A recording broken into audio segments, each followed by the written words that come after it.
家伙，你这条命，我今天收定了。老师不能继续陪在你身旁了。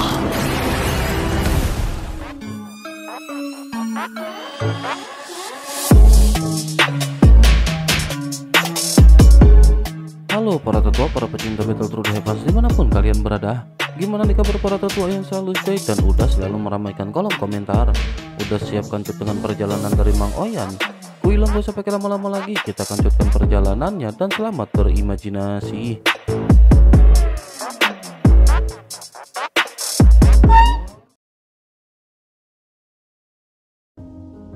Cerita masih berlanjut dengan kelompok dari tim Fearless yang pada saat ini dalam kondisi berbahaya. Feng Xichang memerintahkan Fu Qinghan untuk menyerang Long Yi yang pada saat ini telah berubah ke wujud aslinya. Fu Qinghan pada saat ini mengangguk begitu mendengar perintah Feng Xichang sebelum akhirnya mengulurkan tangannya dan menekannya ke udara.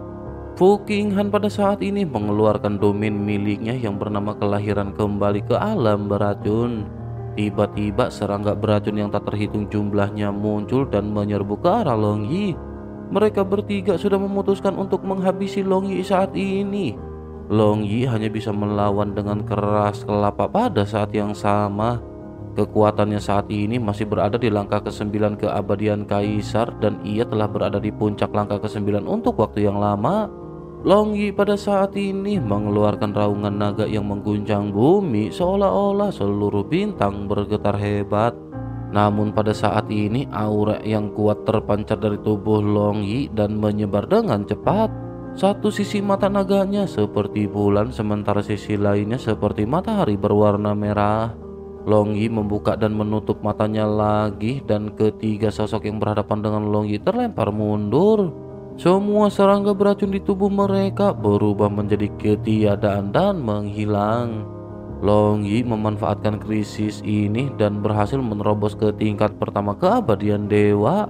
Pada saat terobosan, Long Yi mendorong ketiga orang itu untuk mundur. Ketiga sosok itu juga tampak ketakutan sementara Feng Xichang merasa bahwa dirinya terlalu gegabah dan meremehkan kemampuan bertarung Long Yi. Feng Xichang memutuskan untuk bergegas pergi. Ia berteriak ketika memerintahkan kelompoknya untuk segera mundur. Sosoknya seketika melesat diikuti oleh dua wanita yang berada di belakangnya.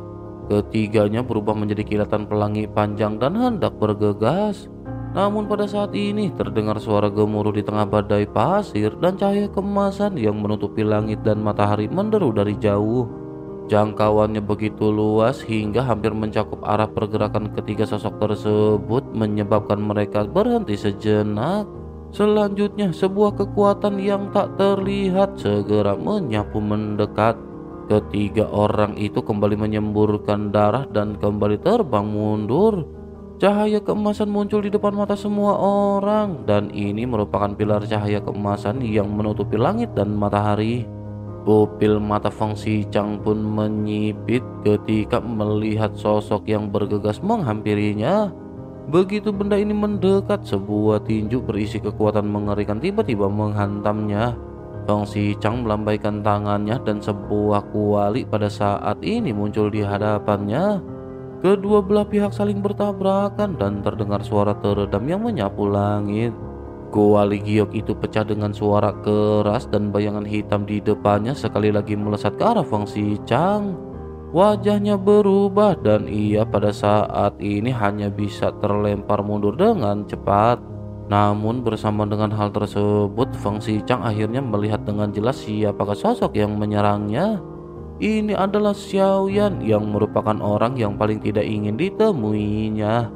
Feng Xichang pun menggertakkan giginya dan berkata ternyata ini adalah saudara Xiaoyan. Ia ingin tahu mengapa saudara Xiaoyan menyerangnya. Xiaoyan dengan dingin berkata bahwa Feng Xichang telah menyerang teman-teman Xiaoyan. Setelah perkataan singkatnya terdengar, pada saat ini Xiaoyan segera menginjakkan kakinya dan guntur kembali berkedip.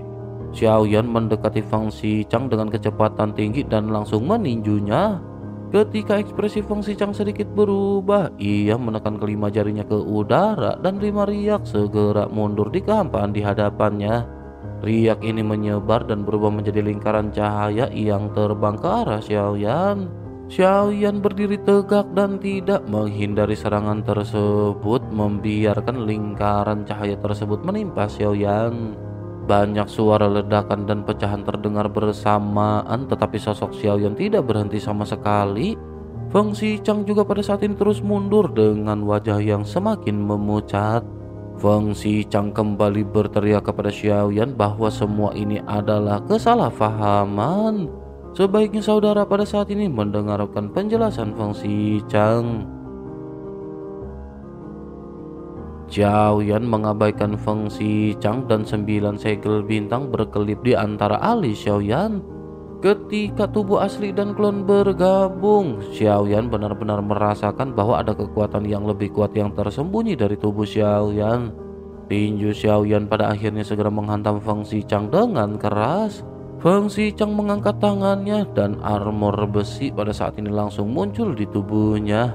Terdengar suara teredam dan tubuh Feng Xichang terlempar lurus ke belakang. Retakan pada armor besi di lengannya pada saat ini juga menyebar dengan cepat sebelum akhirnya runtuh. Feng Xichang juga terluka dan seluruh dadanya pada saat ini tampak terlihat cekung.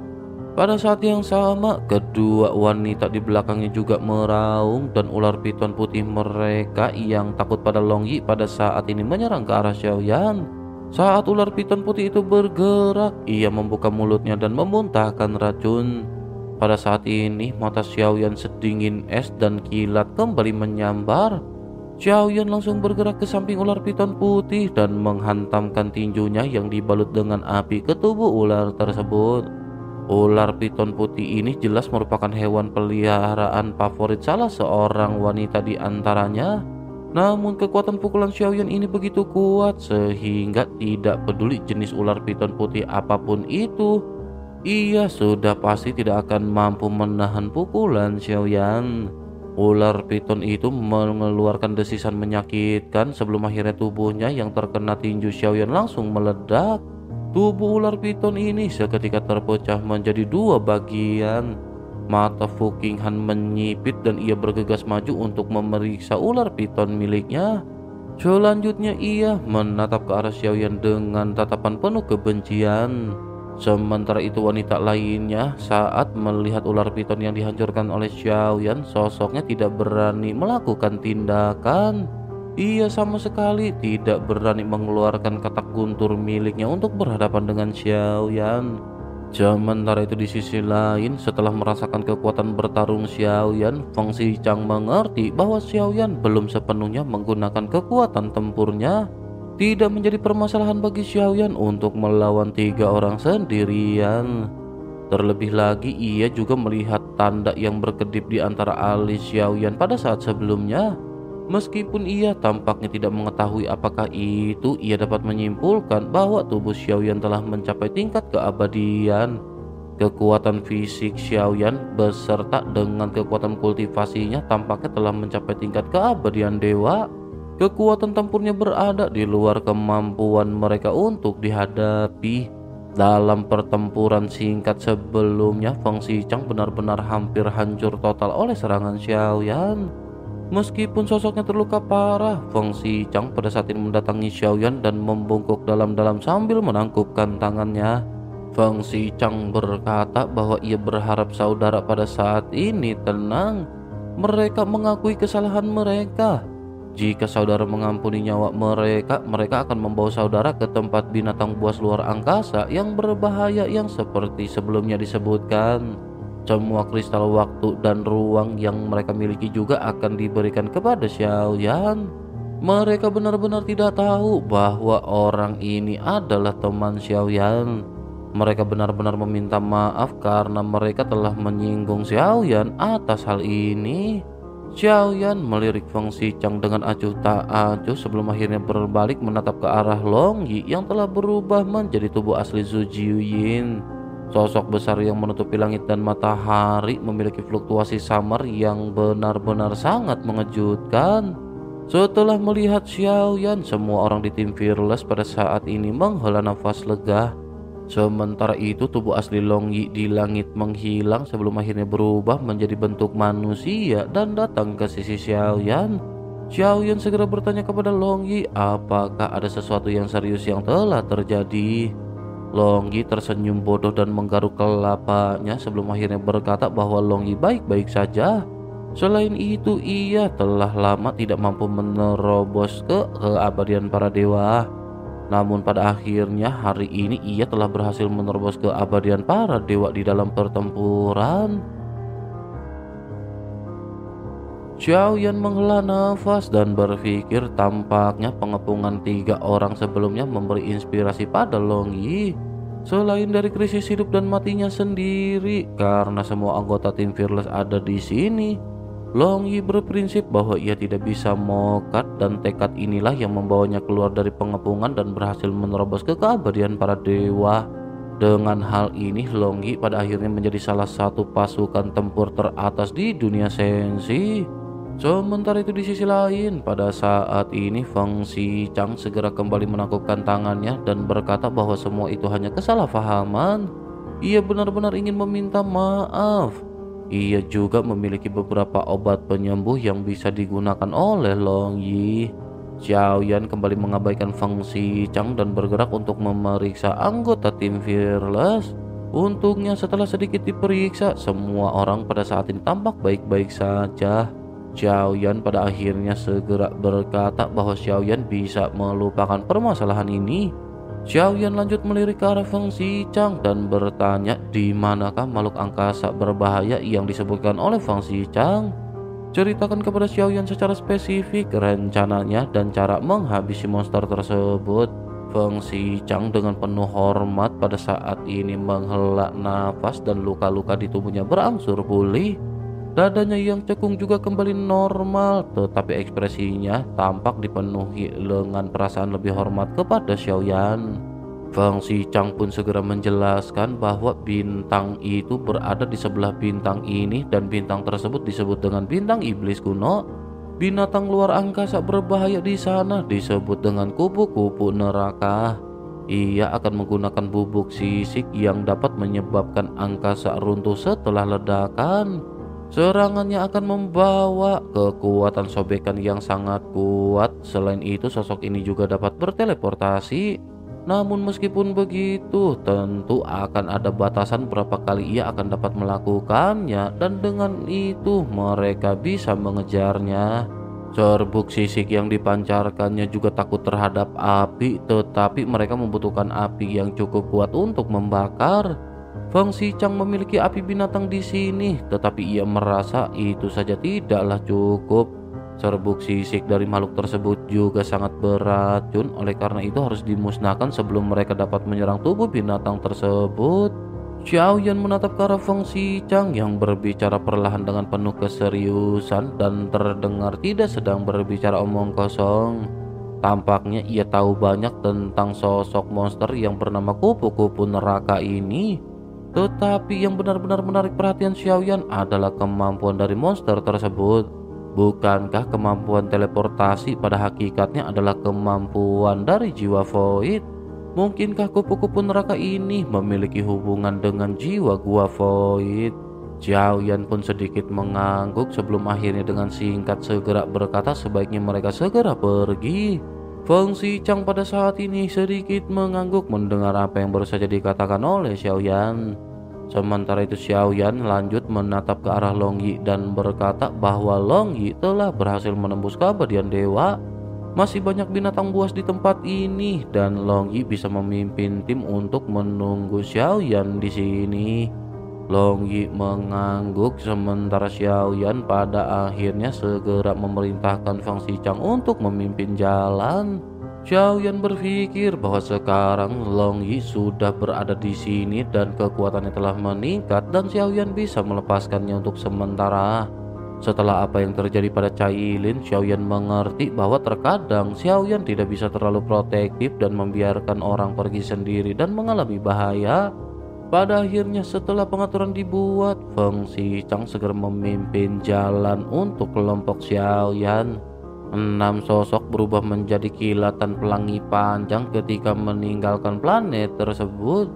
Di sebelah bintang tingkat manusia ini ada bintang yang penampilannya hampir sama. Menurut Feng Xichang, bintang ini disebut dengan bintang iblis kuno. Jaraknya tidak jauh dan tidak butuh waktu lama bagi keenam sosok tersebut untuk mencapai bintang iblis kuno. Planet ini tampak jauh lebih normal jika dibandingkan dengan bintang tingkat manusia dan tidak ada badai pasir di tempat ini. Cuacanya seperti musim semi di sepanjang tahun.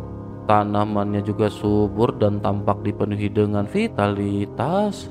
Namun suara Feng Xichang pada saat ini segera terdengar ketika berkata bahwa semua ini hanyalah ilusi. Ia berharap semua orang jangan tertipu dengan apa yang mereka lihat.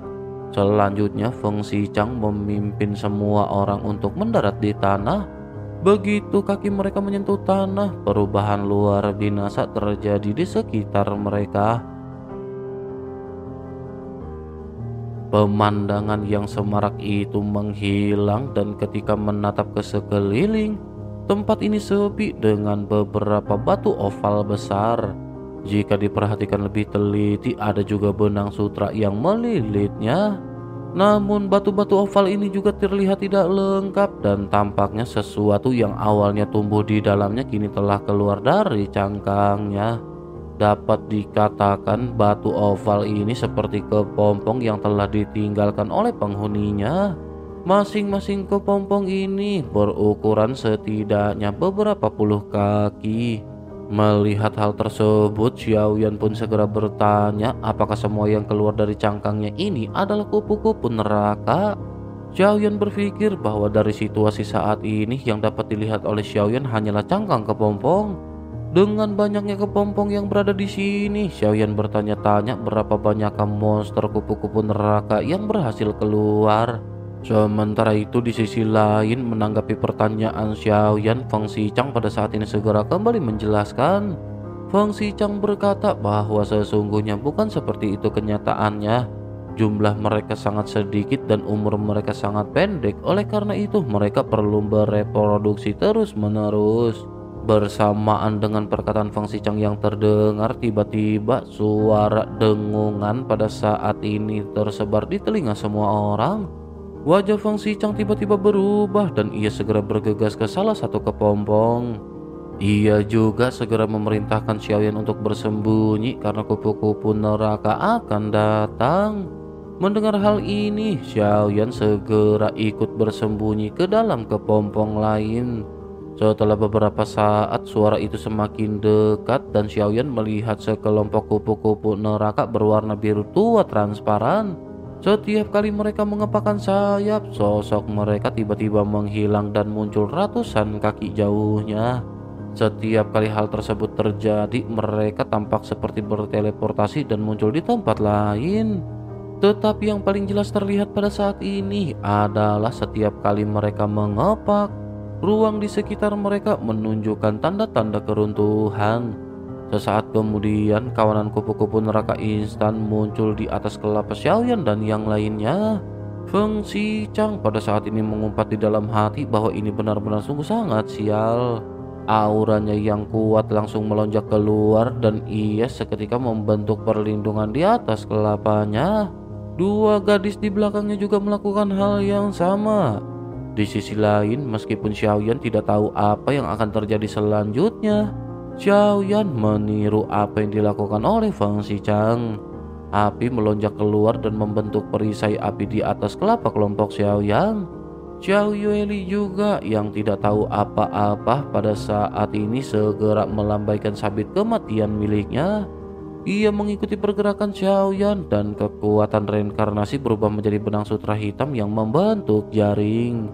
Saat berikutnya, sayap kupu-kupu neraka yang melayang di atas kelapa mereka perlahan terjatuh.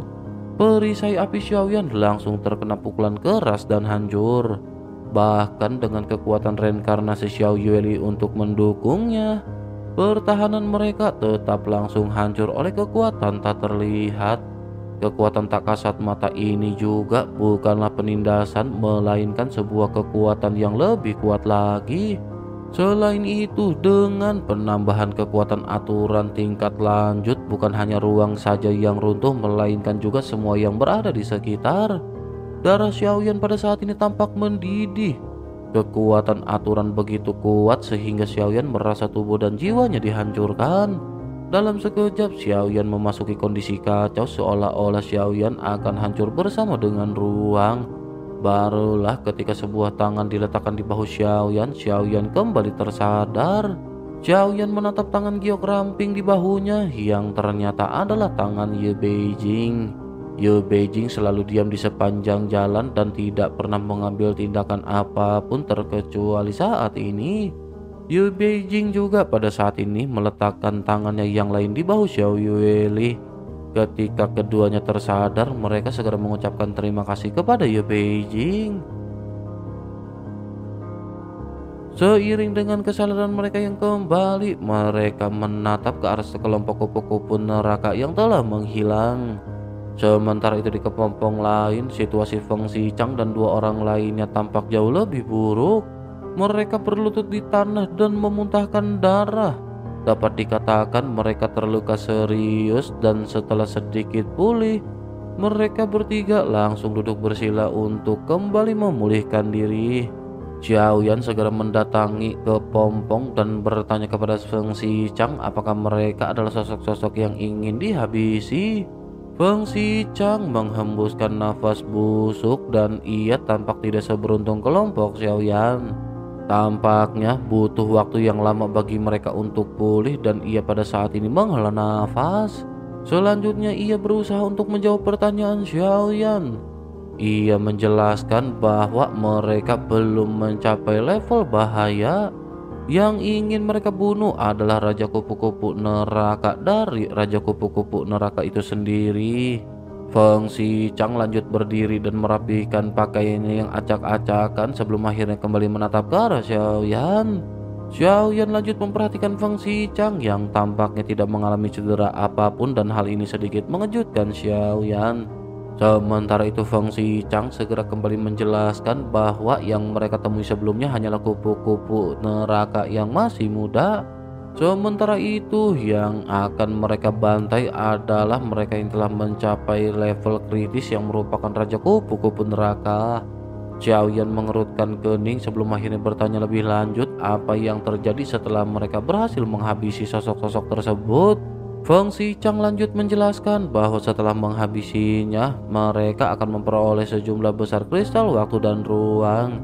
Xiaoyan mengangkat tangannya dan puluhan kristal waktu dan ruang melayang di hadapan Xiaoyan. Xiaoyan juga lanjut berkata, apakah Feng Xichang berbicara tentang benda-benda ini? Xiaoyan pada saat ini juga ingin tahu apakah sesungguhnya kegunaan benda ini. Feng Xichang berkata bahwa setelah mengumpulkan kristal ruang dan waktu, mereka akan dapat pergi ke lipatan ruang dan waktu berikutnya. Sekarang lipatan ruang dan waktu tempat mereka berada hampir terkumpul.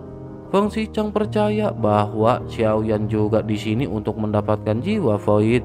Untuk mendapatkan hal tersebut, maka Xiaoyan perlu pergi ke lipatan ruang waktu tingkat yang lebih tinggi. Xiaoyan sedikitnya memahami perkataan dari Feng Xichang dan kembali bertanya berapa banyak kristal waktu dan ruang yang dibutuhkan. Feng Xichang menjelaskan bahwa dibutuhkan setidaknya 1000 kristal. Jika sudah terkumpul cukup, gabungkan semuanya dan Xiaoyan akan bisa melanjutkan ke lipatan ruang waktu berikutnya. Xiaoyan pada akhirnya menunjukkan ekspresi bingung mendengar apa yang dikatakan oleh Feng Xichang. Berdasarkan kekuatan Feng Xichang dan dua orang lainnya, mereka seharusnya tidak perlu menghabisi binatang luar angkasa tingkat berbahaya. Menghabisi beberapa binatang luar angkasa tingkat rendah juga seharusnya akan dapat mengumpulkan jumlah seperti ini. Sementara itu di sisi lain, Feng Xichang kembali menjelaskan kepada Xiaoyan bahwa ia berpikir Xiaoyan baru saja tiba di tempat ini. Dengan begitu sepertinya Xiaoyan tidak mengerti situasi di tempat ini. Tingkat bintang di sini dibagi menjadi manusia, bumi, langit, dan berbahaya. Sebagian besar binatang angkasa di 3 tingkat pertama telah dijarah dan dibunuh habis. Sisanya semuanya adalah makhluk-makhluk yang berada di tingkat berbahaya dan sulit untuk dihadapi. Sekarang ada 3 cara untuk memasuki lipatan ruang dan waktu berikutnya. Yang pertama adalah mencari di mana-mana untuk menemukan binatang buas tingkat rendah yang tersisa. Yang kedua adalah menghabisi dan merampok orang yang memiliki kristal tersebut. Sementara itu yang ketiga adalah mengambil resiko mencekik binatang buas yang berada di tingkat berbahaya. Xiaoyan mengangguk mendengar apa yang dikatakan oleh Feng Xichang. Xiaoyan merenung sedikit sebelum akhirnya berkata bahwa yang pertama memakan waktu dan yang kedua terlalu beresiko. Jika begitu permasalahannya, maka sepertinya pilihan ketiga merupakan solusi terbaik. Feng Xichang sedikit mengangguk mendengar apa yang dikatakan oleh Xiaoyan. Sementara itu Xiaoyan pada saat ini terus bertanya berapa banyak kristal waktu dan ruang yang bisa mereka peroleh dengan menghabisi binatang luar angkasa yang berada di tingkat berbahaya. Xiaoyan pada saat ini berpikir bahwa sekarang mereka harus memahami situasi di sini dengan lebih jelas dan tidak melakukan sesuatu yang sia-sia. Feng Xichang pada saat ini segera berbicara dengan nada lebih serius. Tatapan matanya tertuju pada wajah Xiaoyan ketika ia berkata bahwa jumlah mereka sedikitnya ada ribuan. Namun setiap binatang buas luar angkasa yang berada di tingkat berbahaya tentu saja berbeda-beda. Jika mereka dapat menghabisi Raja Kupu-Kupu Neraka ini, mereka setidaknya akan memperoleh sedikitnya 3000 kristal ruang waktu sekaligus. Xiaoyan pada saat ini berpikir bahwa angka ini tentu saja tidak diucapkan begitu saja. 3 orang tepat membutuhkan 3000 dan ia tampaknya ingin menggunakan hal ini untuk menguji Xiaoyan. Xiaoyan pada akhirnya seketika kembali menatap ke arah Feng Xichang dengan tatapan dingin. Xiaoyan berkata jika Feng Xichang ingin mencoba Xiaoyan lagi, Xiaoyan tidak keberatan menghabisinya saat ini juga. Feng Xichang pada saat ini terdiam sebelum akhirnya berkata sebaiknya saudara jangan salah paham. Ia sama sekali tidak ingin menguji saudara. Jika saudara dapat membunuh Raja Kupu-Kupu Neraka kali ini, semua kristal waktu dan ruang yang ia dapatkan akan menjadi milik saudara. Xiaoyan terdiam dan Xiaoyan berpikir bahwa meskipun Feng Xichang bukanlah orang yang baik, tetapi ia masih berguna. Oleh karena itu Xiaoyan pada saat ini harus bersikap adil kepada Feng Xichang. Xiaoyan pada akhirnya segera berkata bahwa Feng Xichang akan mendapatkan 30% dari kristal ruang dan waktu, sementara Xiaoyan mendapatkan 70%. Jika Feng Xichang berani melakukan trik apapun, maka ia tahu konsekuensinya. Mendengar apa yang dikatakan oleh Xiaoyan, mata Feng Xichang seketika langsung berbinar. Meskipun hanya 30%, tetapi jumlah ini merupakan jumlah yang cukup banyak. Feng Xichang kembali menangkupkan tangannya ke arah Xiaoyan dan berkata agar saudara jangan khawatir. Mereka akan berusaha sekuat tenaga dan bekerja sama untuk menghabisi Raja Kupu-Kupu Neraka ini. Selanjutnya mereka hanya perlu menemukan sosok tersebut. Dibandingkan dengan sekelompok kupu-kupu neraka, Raja Kupu-Kupu ini tidak akan bergerak sesuka hati. Ia hanya akan mengepakkan sayapnya saat menghadapi sebuah ancaman. Namun seharusnya saudara sudah merasakannya juga pada saat ini. Setiap kali mereka mengepakkan sayap, mereka akan membangkitkan kekuatan aturan yang menghancurkan segalanya. Xiaoyan sedikit mengangguk dan bertanya apakah Feng Xichang memiliki cara untuk mengatasinya. Feng Xichang kembali berkata bahwa sebelum ini mereka sudah mencobanya sebanyak 3 kali. Tetapi setiap kali mereka mencoba, mereka tidak dapat menahan kekuatan kepakan sayapnya. Bahkan tingkat keabadian langkah ketiga sepertinya tidak akan dapat menahannya. Ia memiliki kelemahan yang jelas, yakni rasa takutnya terhadap api. Namun meskipun begitu, hal pertama yang harus mereka lakukan adalah mendekatinya. Setiap kali ia mengepakkan sayapnya, ia akan langsung menghilang. Namun ia memiliki formasi yang dapat menutup bintang ini sepenuhnya dan dapat dengan cepat mengunci posisinya.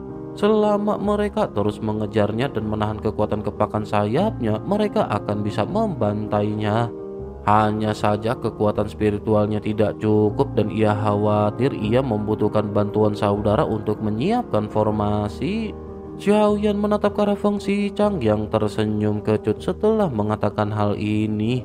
Xiaoyan lanjut menarik Damo keluar dari lengan bajunya dan dengan pemikirannya, cahaya biru muncul di mata besar Damo. Penyebaran cahaya biru ini sangat cepat dan seluruh bintang seketika langsung tertutupi oleh cahaya biru. Sebuah formasi tak kasat mata dengan cepat dipadatkan dan diatur oleh Damo. Pupil mata Feng Xichang tiba-tiba menyipit begitu melihat hal ini. Menurutnya formasi ini akan menjadi kartu truf terkuat bagi mereka. Tanpa kartu truf ini tidak akan mampu bagi mereka untuk menghabisi Raja Kupu-Kupu Neraka. Ia benar-benar tidak menyangka bahwa Xiaoyan akan dapat mengaturnya hanya dengan lambaian tangan. Sementara itu di sisi lain, Xiaoyan pada saat ini segera bertanya sekarang bagaimana cara mereka menemukannya. Feng Xichang yang tertegun pada akhirnya kembali tersadar sebelum akhirnya melanjutkan dengan senyum pahit. Ia lanjut berkata bahwa mereka bisa menilai dari kepadatan bubuk sisik di sekitar mereka. Tanpa lokasi tepat, pencarian akan sulit. Setelah perbincangan dan pengaturan singkat, pada akhirnya 6 sosok termasuk Feng Xichang dan 2 lainnya berangkat lagi untuk mencari Raja Kupu-Kupu.